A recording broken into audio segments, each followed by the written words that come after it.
अभी हमारा यहाँ पर पहला प्रोग्राम जावा का रन हो चुका है। अब इसी प्रोग्राम को अब हम वीएस कोड के थ्रू रन करेंगे। तो यहाँ पर मैंने एक्सटेंशन ऑलरेडी डाउनलोड कर रखा है, जैसा कि मैंने आपको पहले भी बताया था। अब आप यहाँ पर प्ले बटन दबाओगे, सीधा आउटपुट आपकी आंखों के सामने, ये देखो आ गया इंडिया। ठीक है, अगर आपके पास एक्सटेंशन डाउनलोड आपने नहीं किया है तो आप डाउनलोड कर लेना और प्ले बटन से इजी। ये जो मैंने आपको कमांड लाइन के थ्रू करके दिखाया, ये बेसिक, बार बार हम कमांड लाइन से नहीं करेंगे, हम प्ले बटन का यूज करेंगे, इसलिए मैंने आपको बता दिया। अब क्या है कि यहाँ पर आप एक चीज नोटिस करो, जो आपने डेमो डॉट जावा बनाया और क्लास टेस्ट बनाया, तो ये जो डॉट जावा है, ये जावा की फाइल का नाम, डेमो डॉट जावा जावा का एक्सटेंशन है। और डॉट क्लास, तो डॉट क्लास आप देख रहे हो यहाँ पर, ये बाइट कोड का एक्सटेंशन। तो डॉट जावा वो जो जावा की फाइल होगी, जिसे हम सोर्स फाइल कहते हैं। डॉट क्लास का मतलब बाइट कोड, ठीक है, जिसे आप सॉफ्टवेयर भी बोलते हैं। तो जावा की फाइल और बाइट कोड में डिफरेंस समझ में आ गया आपको। अब यहाँ पर बहुत जगह आपने सुना होगा कि, या इससे पहले आपने कोई प्रोग्रामिंग लैंग्वेज पढ़ी होगी, या कोई जो थोड़े बहुत जावा पढ़कर यहाँ आ रहे होंगे, तो वहां पर आपने सुना होगा कि कई बार कि जो क्लास का नाम है और फाइल का नाम हम सेम रखते हैं, कंपलसरी है। ऐसा कुछ कंपलसरी नहीं है, जैसा कि मैंने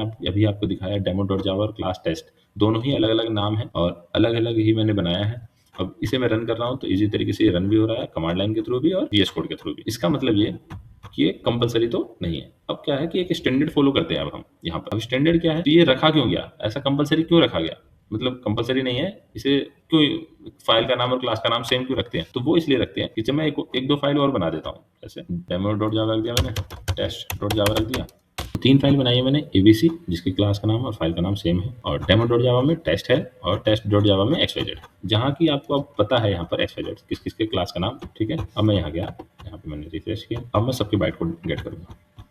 तो बाइट कोड गेट करने के लिए हम इसे छोटा कर लेते हैं। यहाँ पर मैंने लिखा जावा सी, सबसे पहले टेस्ट डॉट जावा, एक बाइट कोड आ गया, फिर लिखा जावा सी ABC डॉट जावा, दूसरा बाइट कोड आ गया। आपको कहा जाए कि कौन से सोर्स कोड का कौन सा बाइट कोड है, देखकर बताओ, तो अभी आप देख के बता भी सकते हो। क्यों? क्योंकि अभी हमने सामने सामने बनाया भी है और देखा भी है कि कौन सी क्लास का कौन सी सोर्स फाइल का कौन सा बाइट कोड हमने क्लास बनाई। अगर कोई सपोज करो कोई थर्ड पर्सन है, यार यहाँ पर 500 फाइल है और थर्ड पर्सन है, तो उसे सारी जो सोर्स फाइल है ना, सबको ओपन कर करके देखनी पड़ेगी कि कौन सा जो क्लास का नाम है वो डिफरेंट है या सेम है, या कौन से सोर्स कोड का कौन सा क्लास नेम। यहाँ पर अभी आप देख पा रहे हो एबीसी जो है, एबीसी से अभी एबीसी डॉट जावा और एबीसी डॉट क्लास, तो ये इजी तरीके से समझ में आ रहा है कि ये जो एबीसी फाइल है वो एबीसी डॉट जावा की है।